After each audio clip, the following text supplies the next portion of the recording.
ces migrants qui arrivent par milliers depuis des mois sur les côtes européennes, qui échouent ces dernières semaines-là sous le métro parisien. Est-ce que pour vous, spécialistes, c'est une situation nouvelle ?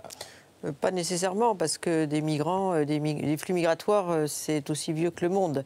Ce qui frappe, c'est toutes les crises qui sont à nos portes. Beaucoup viennent d'Érythrée, de Somalie, de Libye, de Syrie. Et donc, fuyant la guerre, souvent, ils sont arrivés jusque chez nous.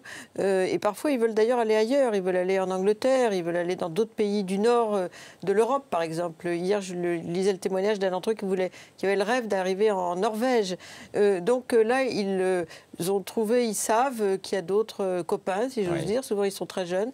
Et voilà, ils se retrouvent ici, c'est leur point d'ancrage. Mais ils savent très bien qu'ils en ont d'autres amis qui sont à Calais, qui sont dans d'autres endroits. Donc, c'est un point de référence, comme si nous, on se donnait rendez-vous Gare du Nord, par exemple. Sauf qu'il n'y a peut-être pas de solution pour ces gens-là en Europe, ni d'avenir. Cet Eldorado peut se transformer ou se transforme d'ores et déjà en cauchemar, non? Pour certains, oui, mais souvent, ce sont des demandeurs d'asile. Oui. Donc, en fait, ils ont été, pour une partie d'entre eux, évacués vers des centres d'accueil pour les demandeurs d'asile. Les mineurs, en principe, on doit les accueillir et même les prendre en charge, ceux qui ont moins de 18 ans. Et puis, il y en a d'autres qui sont venus à la recherche de travail aussi.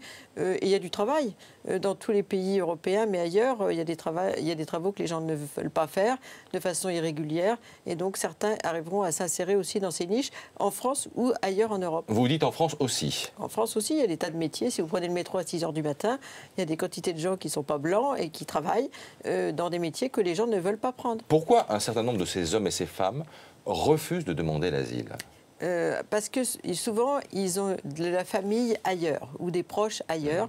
Et leur projet, c'est de vivre, par exemple, au Royaume-Uni, où ils ont des parents, de la famille, des compatriotes qui sont déjà là, qui vont leur trouver du travail dans des niches d'emploi dont je parlais.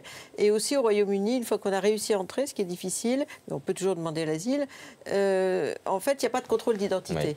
Ça, c'est très important. Ce qui est troublant, c'est qu'on a l'impression de revoir les images de l'église Saint-Bernard, c'était il y a 20 ans. Clair, et donc, du coup, quoi? Ça veut dire que les politiques, en 20 ans, n'ont pas trouvé de solution pour ces gens-là, pour cette histoire qui se répète? Ou n'ont pas voulu trouver de solution. Je pense que les pays européens auraient d'autres moyens de les accueillir plus dignement, sauf qu'ils ont peur que ce soit un facteur d'appel.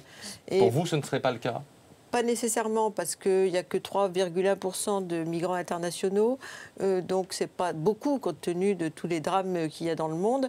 Beaucoup ne vont pas loin, ça ce sont des aventuriers, si j'ose dire, qui ont depuis la Somalie ou l'Érythrée ou même la Libye traversé la Méditerranée, parfois le désert, pour arriver jusque chez nous, et donc ce sont les plus audacieux.